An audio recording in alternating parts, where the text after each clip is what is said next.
আজকে আপনাদের সামনে তুলে ধরব কুন্দুপুকুর মাজার সম্পর্কে।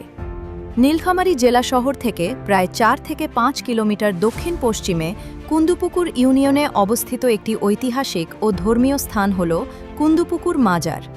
পারস্য থেকে ইসলাম প্রচারের জন্য আগত সুফি হজরত মীর মহিউদ্দিন চিশতি রাদিয়াল্লাহু আনহুয়ের মাজার এটি। প্রায় 30 একর এলাকা জুড়ে মাজার, একটি ঐতিহাসিক পুকুর এবং কবরস্থান নিয়ে এই স্থানটি পরিচিত। কুন্দুপুকুর মাজারের মূল আকর্ষণ ও তথ্যাবলী। ঐতিহাসিক গুরুত্ব। এটি একটি সুফি সাধকের মাজার, যা ওই অঞ্চলে সুফিবাদ ও ইসলাম প্রচারে ভূমিকা রেখেছিল।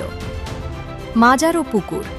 মাজারে প্রবেশের পর একটি বড় বাঁধানো ঘাটযুক্ত পুকুর দেখা যায়, যা অনেকের কাছে পবিত্র বলে পরিচিত। অবস্থান: নীলফামারী সদর উপজেলা, কুন্দুপুকুর, নীলফামারী জেলা। পরিবেশ: স্থানটি শান্ত এবং গাছপালা ঘেরা, যা দর্শনার্থীদের প্রশান্তি দেয়। শহর থেকে সড়ক পথে সহজে দর্শনার্থীরা এখানে দোয়া দুরুদ পড়তে এবং মাজারের পরিবেশ দেখতে আসেন। নীলফামারী জেলার শান্ত নিরিবিলি এক জনপদে অবস্থিত এক পবিত্র স্থান কুন্দুপুকুর মাজার। শত বছর ধরে এই মাজার বিশ্বাস, ভক্তি আর আশার প্রতীক হয়ে দাঁড়িয়ে আছে। স্থানীয়দের কাছে কুন্দুপুকুর মাজার শুধু একটি ধর্মীয় স্থান নয়, এটি এক আত্মিক প্রশান্তির আশ্রয়স্থল। দূর দূরান্ত থেকে মানুষ এখানে আসে মনের আশা, দোয়া আর মানত নিয়ে।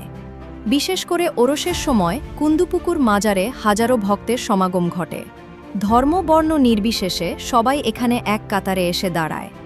আপনি যদি কখনো নীলফামারী আসেন, তাহলে কুন্দুপুকুর মাজারে একবার হলেও ঘুরে আসুন। হয়তো এখানেই খুঁজে পাবেন আপনার মনের প্রশান্তি। ধন্যবাদ ভিডিওটি শেষ পর্যন্ত দেখার জন্য।